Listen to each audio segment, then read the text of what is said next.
বৃহস্পতিবার বনগাঁ মহকুমা শাসকের দফতরে ঢুকতে গিয়ে বাধার মুখে পড়েন কেন্দ্র প্রতিমন্ত্রী শান্তনু ঠাকুর। আর এরপরে বনগাঁ থানার আইসির সঙ্গে বাকবিতণ্ডায় জড়িয়ে পড়েন তিনি।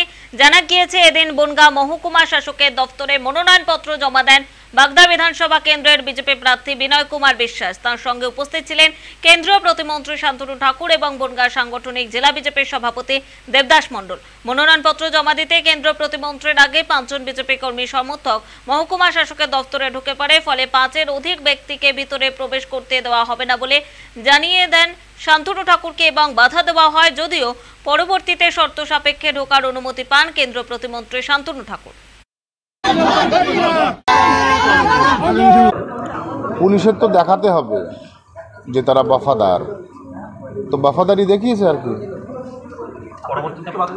হ্যাঁ, তো বাধা দিচ্ছিল, তো আমি সেটা বললাম, তো দেখাতে হবে তারা বফাদার, তো বফাদারি দেখিয়েছে তারা।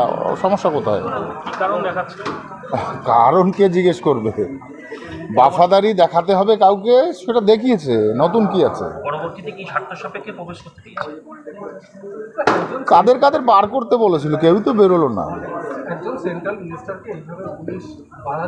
সেন্ট্রাল মানে আমাদের সেন্ট্রাল মিনিস্টারদের এরকমই করে, বাংলার কালচার এটাই। নতুন কি আছে?